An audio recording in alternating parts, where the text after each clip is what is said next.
Bonjour, du coup voilà une présentation pour vous aider à mener à bien votre TD de méthodologie du travail universitaire en première année de psychologie. Donc ce travail s'est basé sur des expériences qui avaient été menées dans d'autres universités pour comprendre un petit peu quels étaient les besoins des étudiants pour qu'ils réussissent à l'université et pouvoir travailler en utilisant ce cours du MTU dans ce sens-là, tout en ayant des aspects un peu spécifiques à la psychologie qui sont finalement de regarder ce que les études de psychologie nous apprennent par rapport au profil des étudiants, au profil de leur réussite, aux capacités cognitives, mnésiques qu'ils peuvent mettre en place pour justement progresser et du coup d'axer là-dessus.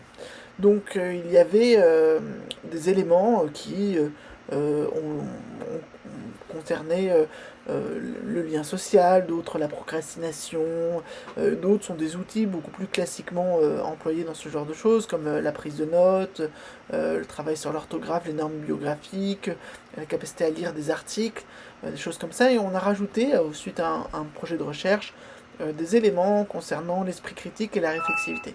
Donc voilà, on a accentué un petit peu tout ça en l'organisant d'une façon très ordonnée et en mettant en place aussi quelque chose qui peut être de toute façon modulé, hein, puisque chaque enseignant va apporter sa patte, il y a la possibilité d'intervertir certaines séances, il y a la possibilité de modifier les PowerPoint, et donc voilà, j'ai présenté les choses de façon très fondamentale, et puis si il y a quoi que ce soit sur des questions un peu pour l'application, ou alors des envies de partager des nouvelles ressources pédagogiques, faut pas hésiter à me contacter. Donc, un premier cours va porter vraiment sur un. Enfin, plutôt, c'est plutôt le plus facile, c'est vraiment un moment de rencontre.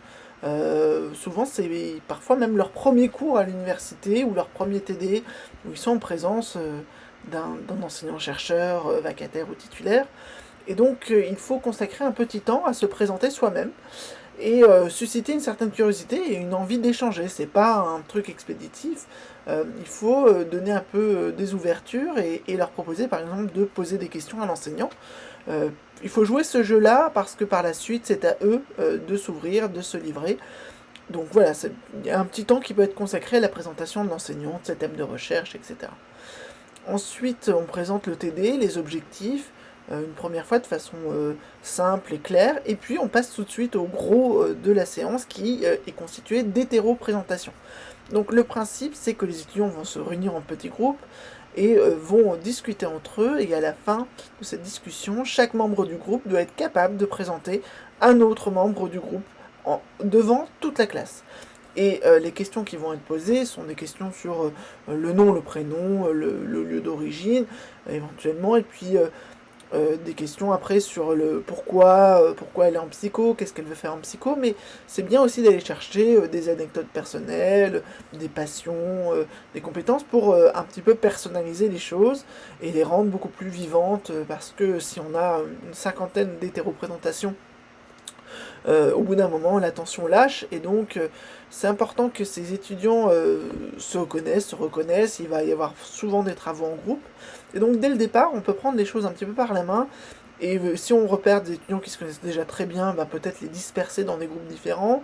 Si on voit des étudiants timides, isolés, etc., eh bien il faut se dire que l'objectif principal, c'est la création de liens sociaux via cette première expérience groupale, parce que ça va être répété ensuite dans le MTU, mais le lien social est un des facteurs de réussite essentiels à l'université. C'est un monde gigantesque, on est des numéros dissous dans un amphithéâtre, alors qu'avant on était dans des petites classes au lycée, et donc des gens décrochent pour des raisons psychiques d'isolement, n'ont pas les infos, ne font pas les travaux en groupe, alors que là on a vraiment l'occasion de générer comme ça quelques petites rencontres qui vont être utiles par la suite.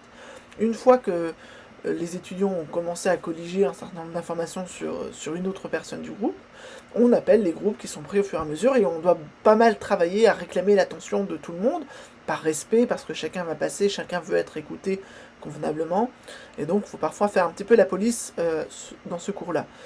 Quand tout ça est fini, il y a quand même à peu près 1 heure de prévu pour les hétéroprésentations. On présente le TD et notamment aussi le projet de fiche de lecture. Donc qu'est-ce qu'on va faire dans ce TD, et puis qu'est-ce qui sera attendu à la fin, sachant que finalement les compétences attendues dans la fiche de lecture sont travaillées au cours de l'ensemble des séances. Chacune des séances travaille un aspect. Donc cette fiche de lecture demande de choisir un livre, ou un chapitre d'un livre si c'est trop gros, ou un article, mais quand même pas trop court quand même, que l'étudiant auquel l'étudiant est intéressé, ça lui est conseillé de le piocher dans sa bibliographie donnée dans les cours du premier semestre, comme ça il fait d'une pierre deux coups. Et puis également, il doit être, cet article ou ce livre, issu d'un travail de recherche en psychologie. Alors ça peut être un psychologue, ça peut être un psychiatre, et s'ils ne sont pas sûrs de ce qu'ils prennent, ils peuvent vous demander de valider la chose. Ils doivent choisir pour la fois prochaine, et au plus tard à la 3e séance, avoir délimité sur quoi ils allaient travailler. Bon, bien sûr, il y en a qui arrivent encore jusqu'à la fin du semestre avec des validations, mais en fait, il faut quand même les pousser à le faire assez vite pour qu'ils puissent commencer à lire ce document.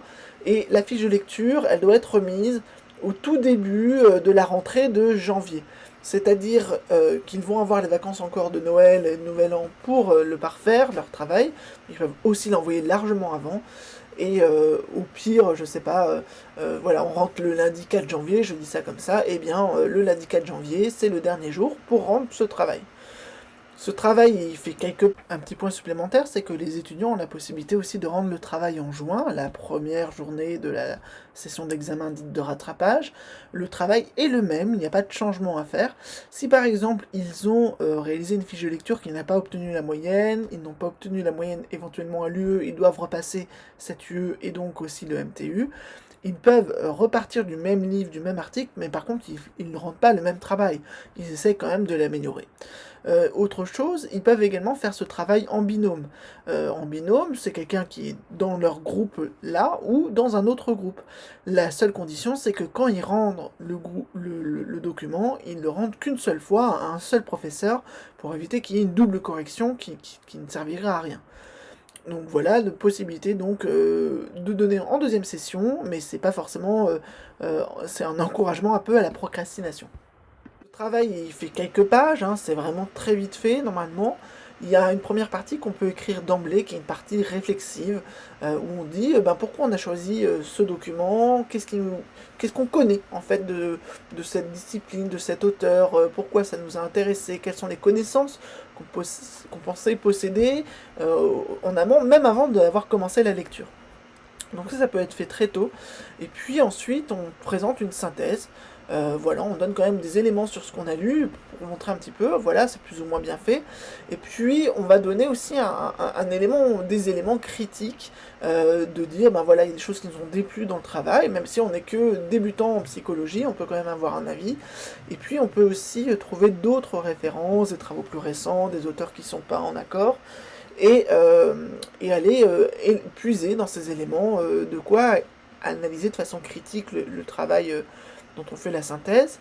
Il y a finalement une dernière partie qui est constituée de références qui vont suivre les normes APA 7e édition français. Aussi dans le texte, quand on fait des références dans le texte, de liens dans le texte, eh bien on doit le faire correctement. Il y a au minimum une référence qui est celle de l'article concerné, même s'il est pris sur internet. Et donc il y a un barème qui est sur 20 et qui est découpé en 5 éléments, on peut le dire à l'oral. La première partie d'analyse réflexive, la partie de synthèse, la partie d'analyse critique, chacune vaut 4 points. Il y a 4 points pour les références, donc si elles sont rédigées parfaitement, et parfois ça ne concerne qu'une seule référence, eh bien ça fait 4 points. Et la dernière partie, c'est l'orthographe. Si l'orthographe est parfait, eh bien on a 4 points, et puis on perd des points à chaque fois qu'on fait des fautes d'orthographe, et donc c'est aussi un élément à prendre en compte. On va à un moment un petit peu poser cette question de comment je peux améliorer mon orthographe quand je rends des documents à visée académique et plus tard professionnelle. Donc cette fiche de lecture, un dernier point, c'est qu'on doit éviter le plagiat, donc on peut expliquer un petit peu ce que c'est, l'autoplagiat, les choses comme ça. Et pour éviter le plagiat, l'Université de Lorraine possède un outil de détection du plagiat qui est compilation. Et donc on va demander aux étudiants de transmettre en PDF leur travail sur Compilatio, et pour qu'ils puissent le faire, chaque enseignant va créer sa propre boîte sur Compilatio. Donc c'est à vous de vous rendre sur le NT quand vous avez les accès, de faire, d'ouvrir un compte Compilatio et de récupérer une adresse comme ça HTML chiffrée, personnalisée, et vous la communiquez à un moment ou à un autre aux étudiants qui envoient directement leur travail là-dessus. Quand vous les recevez, vous pouvez lancer une analyse qui vont comparer ces documents avec tous les autres fiches de lecture qui ont été déposées sur l'application, mais aussi avec l'ensemble de l'internet, du web, et du coup permettre de voir s'il y a des plagiats flagrants par rapport à d'autres travaux en ligne. Donc c'est pour vraiment apprendre à faire des citations correctement. Et il faut faire attention, il y a toujours chaque année des étudiants qui malheureusement essayent de tricher de façon plus ou moins maligne, et donc il faut savoir que ça divise au minimum la note par deux, et ça peut monter jusqu'à un conseil disciplinaire.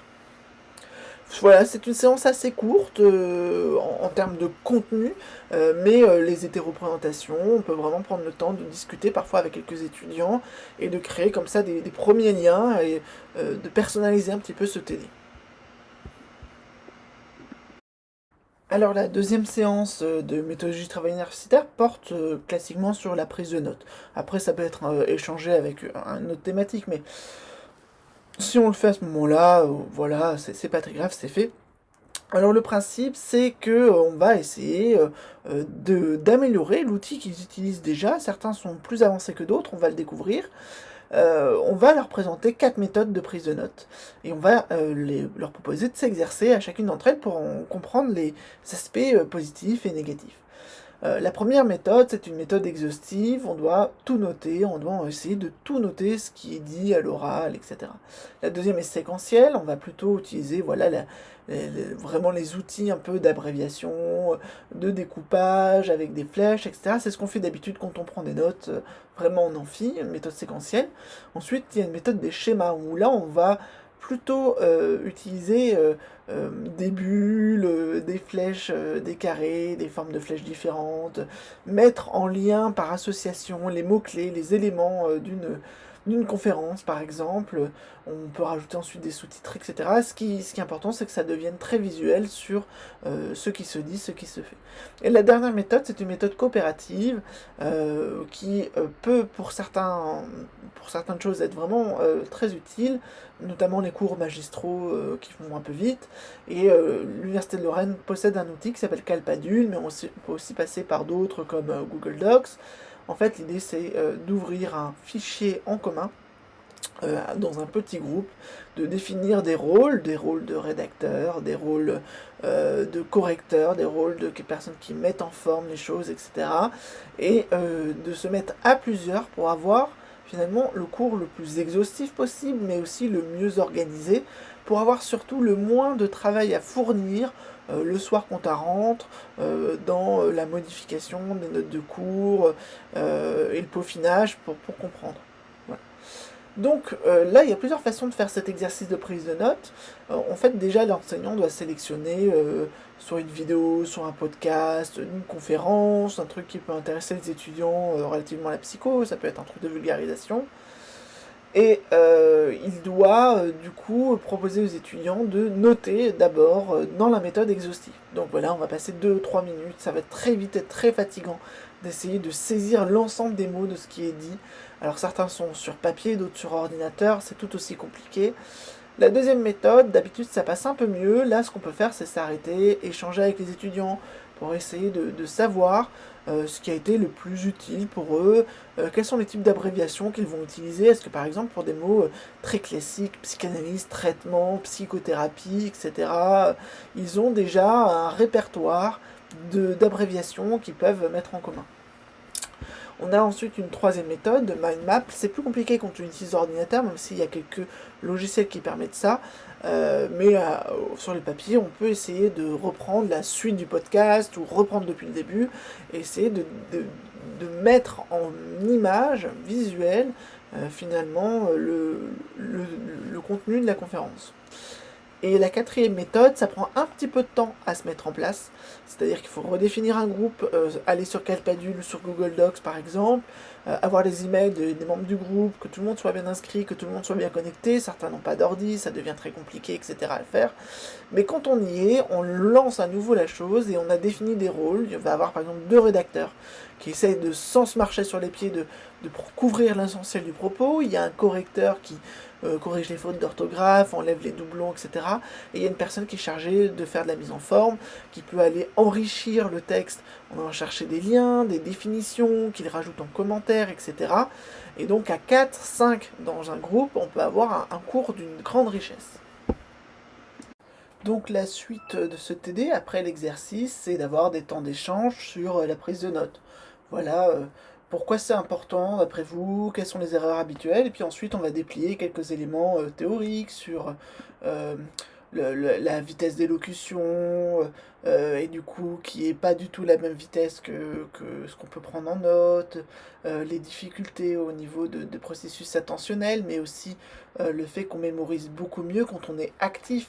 Et donc le piège par exemple des PowerPoint qui vont nous faire croire que les informations sont vues, en réalité elles ne sont pas enregistrées et quand on doit réviser on est obligé de recommencer tout depuis le début puis on comprend plus rien. Alors que si on était là, par exemple, essayer de faire des schémas à partir de ce que l'enseignant dit et se l'approprier, ça donnerait beaucoup plus d'informations retenues. Donc on voit ça un peu théoriquement, puis avec les groupes qu'on va créer, on peut faire des échanges sur les types d'abréviations qu'ils vont utiliser, le type finalement de solutions qu'ils peuvent mettre en place. Voilà, ça dure plus ou moins longtemps en fonction de la dynamique du groupe. Et puis on va finir peut-être la dernière demi-heure du cours, après la pause, etc., sur le jeu des 2 questions. Alors le jeu des 2 questions, c'est quelque chose qui peut être récurrent, qu'on va utiliser à plusieurs reprises, donc c'est pour que les étudiants puissent poser toutes les questions qu'ils ont envie de poser et qu'ils n'osent pas forcément poser. Et donc pour ce faire, on leur demande sur une feuille de papier, on peut en fournir si besoin, d'écrire de façon anonyme une question intelligente et une question dite bête sur la psychologie ou sur les études. Et ensuite, on met tout ça dans un chapeau, on tire les questions, et l'enseignant essaye d'y répondre ou génère un dialogue avec la classe autour de ça. Et on conserve finalement toutes ces questions auxquelles on n'a pas répondu pour les fois suivantes, dès qu'on a un petit peu un trou, que la dynamique du groupe ne fonctionne pas, ou qu'on peut finir comme ça les 20 dernières minutes d'un cours avec le jeu des 2 questions qui est généralement très apprécié. Et ça permet aussi de se mettre vraiment dans l'actualité, de se fondre avec le groupe, avec ce qui les intéresse, ce qui les préoccupe à ce moment-là. Alors, ce qui est prévu en troisième séance, mais qui peut aussi bien être donné en deuxième séance, c'est un travail sur la procrastination. Alors, c'est quelque chose qui a l'air de rien ou qui a l'air d'être connoté négativement, mais qui peut être vraiment un contre-outil ou un outil selon comment on l'utilise. Donc, on va commencer par le définir et pour le rendre un peu plus concret, on leur fait passer une échelle de procrastination académique. Donc cette échelle, elle consiste en très peu d'items. Les étudiants doivent noter de leur côté ce qu'ils ont répondu, le numéro qui donnerait entre 1 et 5 à chacun des items, en notant bien aussi le numéro de l'item. Donc c'est important parce qu'il y a 2 items qui sont inversés et quand on leur demandera de calculer leur score final, ils devront calculer à l'inverse des notes. Donc avec tout ça, ils vont obtenir une somme qu'ils doivent ensuite diviser par 11, par le nombre d'items, et ça leur permet de voir où ils se situent par rapport à un score d'une population étudiante il y a quelques années sur la procrastination. Donc nous, enseignants, on ne cherche pas à savoir qui est qui, et éventuellement, mais c'est à questionner, on peut faire lever des mains pour voir qui est dans quel groupe, mais ça peut créer de la stigmatisation. Donc le mieux c'est de le laisser seul face à ça. Il y en a certains qui vont ouvertement dire « Oh, je suis un très gros procrastineur » ou « Pour moi, ça va très bien ». Et puis ensuite, une fois qu'ils sont concernés personnellement par ce sujet, on va travailler théoriquement autour de la procrastination. Voilà, ensuite on va soit discuter, soit donner des éléments un peu en cours magistral, essayer de faire deviner ce qu'il va y avoir sur les slides, etc. Faire parfois des travaux en groupe pour faire remonter des idées sur le type de procrastination que chacun va rencontrer, mais également les solutions que chacun trouve, et puis essayer de délimiter ce qu'on va appeler une liste de priorités, dans quel ordre on fait les choses, et aussi ce qu'est une activité joker, c'est-à-dire une activité qui, quand elle surgit, devient prioritaire. Par exemple, un ami m'appelle en disant on fait une super soirée, boum, c'est fini, j'arrête ce que j'étais en train de faire, le travail, etc. Ou alors le dernier épisode de ma série préférée sort, boum, ben voilà, ça interfère avec moi.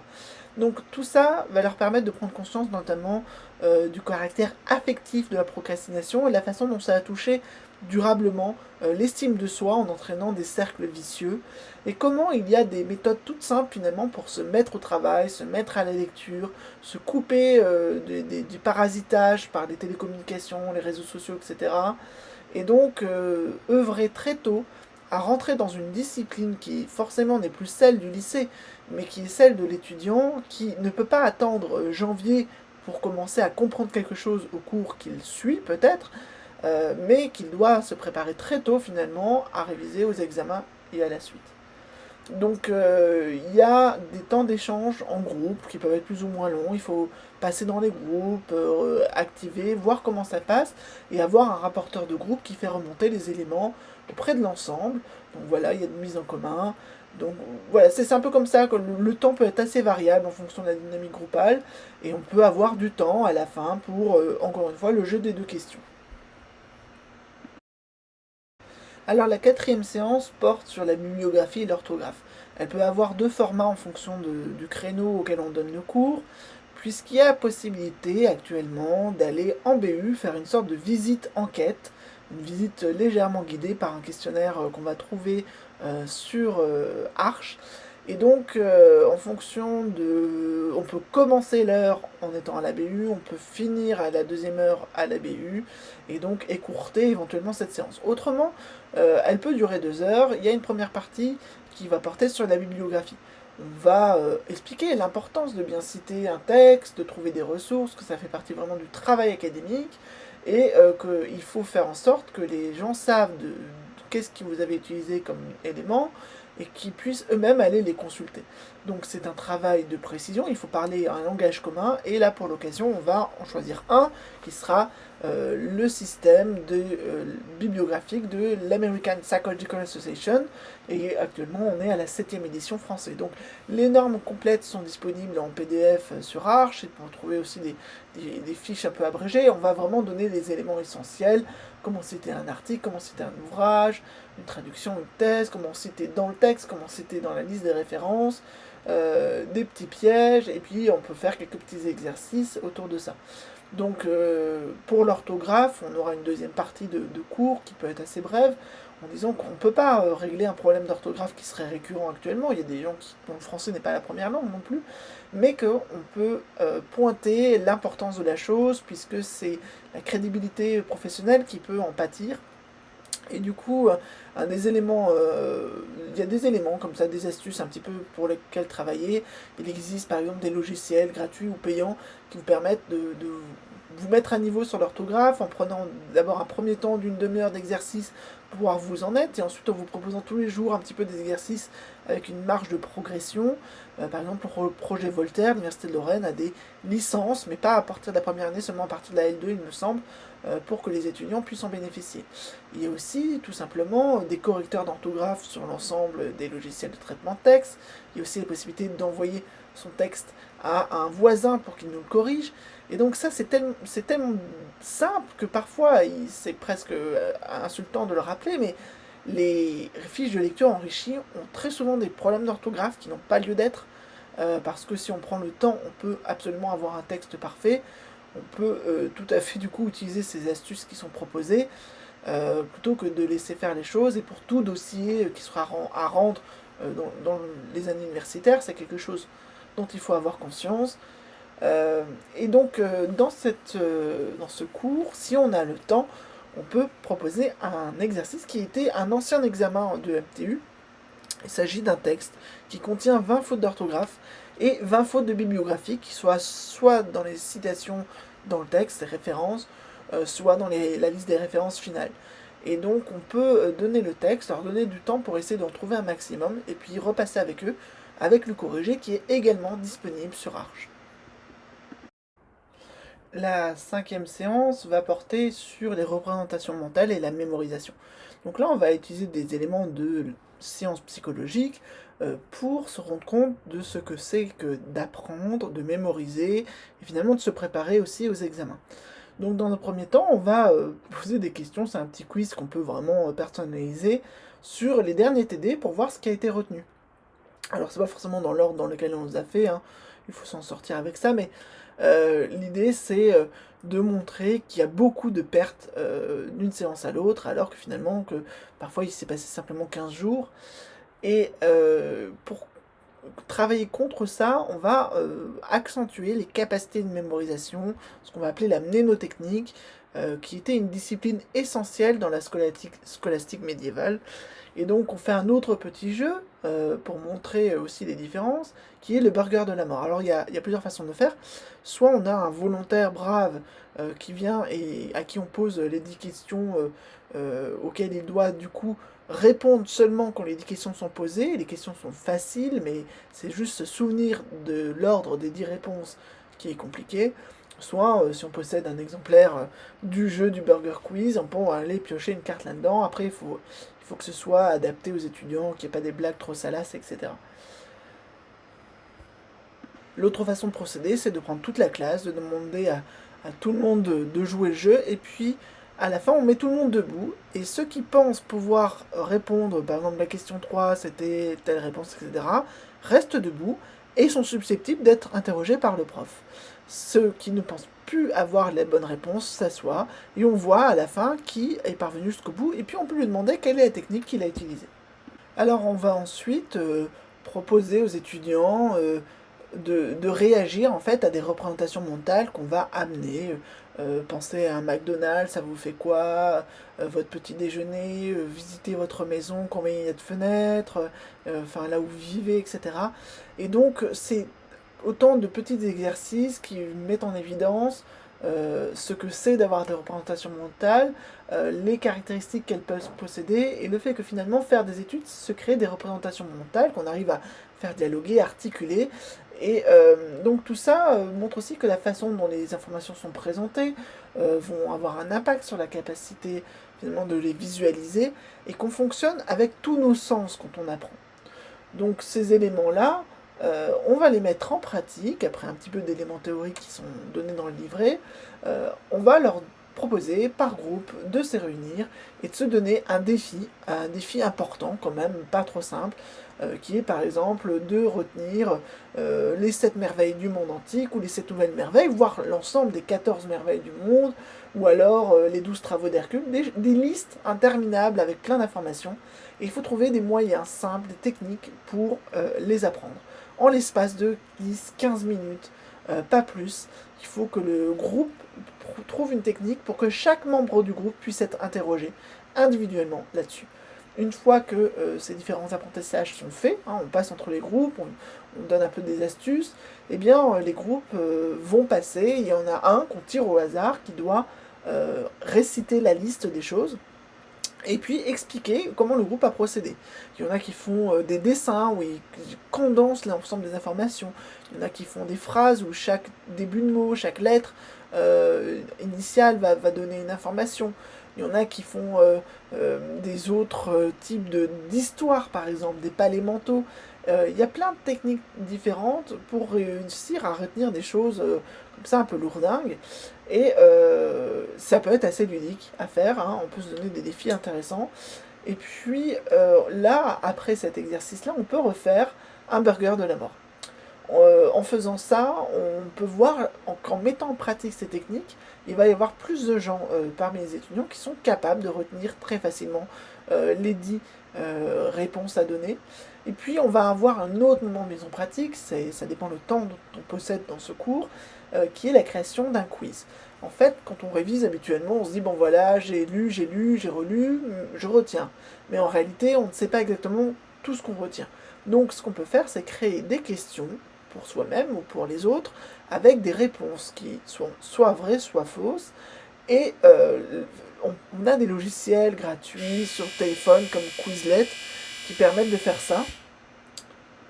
et qui permettent du coup, on prépare quelques questions en sortant un cours magistral qu'on a en notre possession, et dans les 10 dernières minutes du cours, on va proposer ces questions au groupe d'à côté qui échangera et nous donnera ses propres questions. Donc voilà, c'est une façon un petit peu de se dire, voilà, vous avez des techniques, vous avez des outils que vous pouvez utiliser pour vos propres révisions. Alors on a demandé aux étudiants entre le cinquième et le sixième cours de lire un des deux articles qui est disponible sur le NT sur comment lire un article scientifique. Ça permet d'amorcer cette séance en posant un petit peu des questions sur ce que sont les connaissances en psychologie, comment elles sont créées, comment elles sont hiérarchisées, et on va travailler dans un premier temps sur la question de la réflexivité, c'est-à-dire des questions simples sur voilà, qu'est-ce qu'ils pensaient de la psychologie avant d'être étudiants en psychologie, d'où leur venaient leurs connaissances, etc. Et voir s'il y a des éléments aujourd'hui de comparaison où ils sont plus critiques sur est-ce que la psychologie à l'université, à Nancy, correspond à leurs attentes, les déçoit, est-ce qu'il y a d'autres choses, est-ce qu'il y a des choses qui vont de nouveau les intéresser, etc. Et donc cette réflexivité, ce positionnement réflexif, c'est quelque chose qu'ils vont être amenés à faire dans leur fiche de lecture au tout début, et c'est aussi c'est une amorce finalement de la question de la posture critique et autocritique qu'on peut avoir quand on est étudiant, chercheur, etc. Et on va embrayer sur des tests autour de la question de la rationalité et d'esprit critique.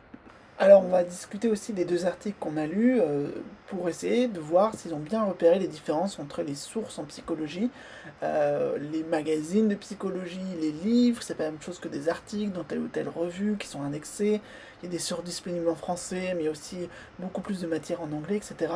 Alors tout le monde n'a pas lu l'article en général, mais on peut quand même essayer de vérifier que ces connaissances sont acquises, et ça permet de voir qu'il y a aussi une hiérarchie du savoir scientifique par rapport à d'autres savoirs.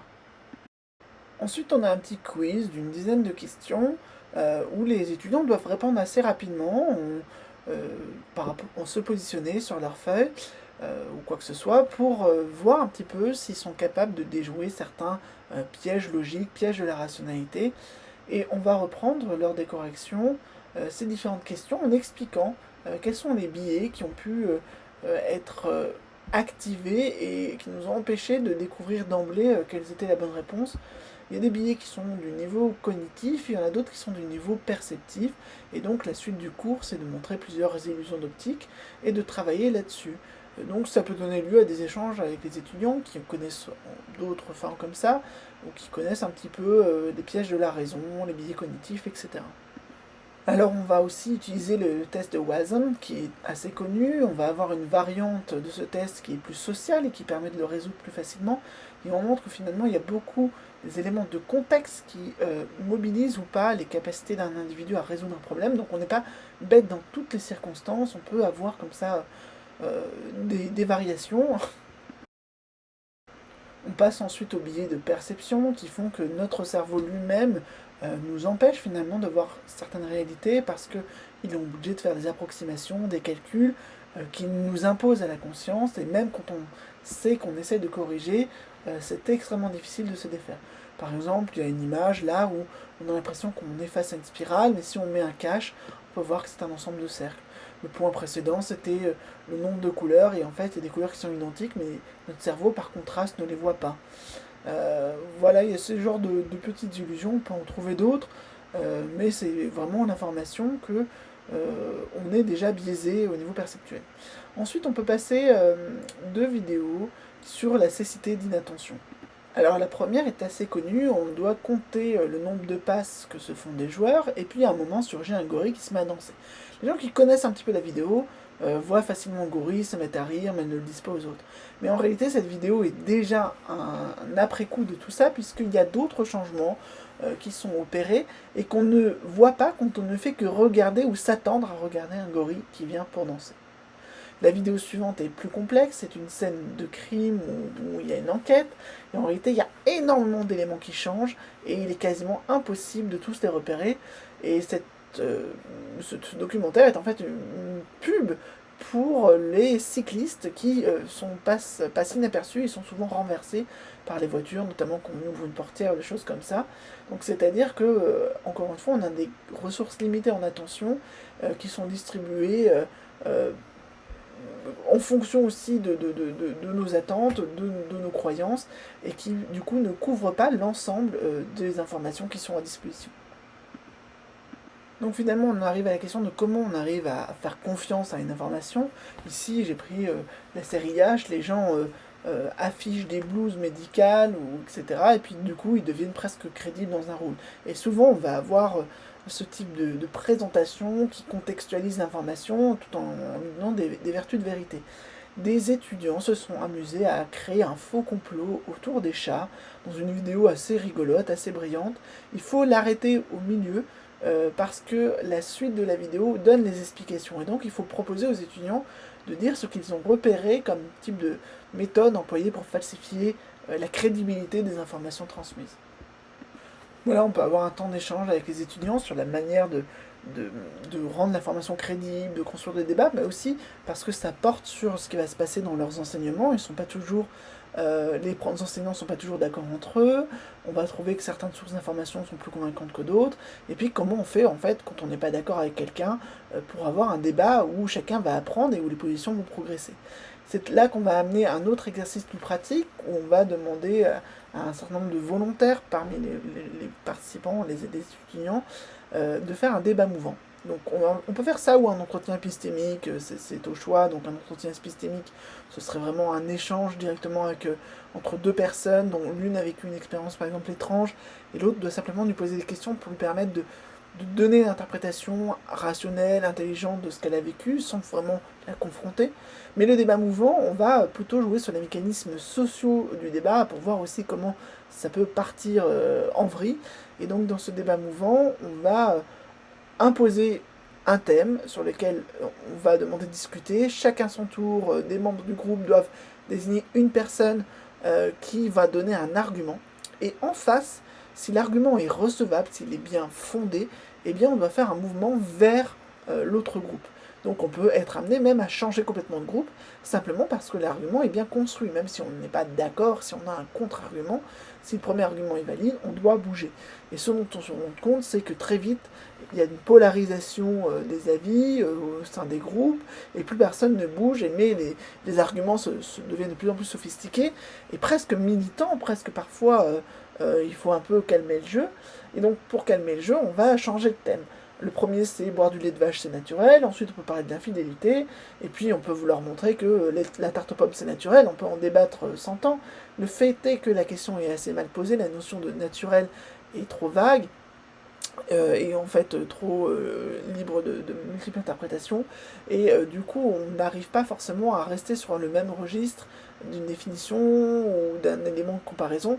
C'est pour ça aussi qu'il y a des éléments d'hypothèse et d'expérimentation scientifique, de méthodologie qui sont transmises dans des enseignements.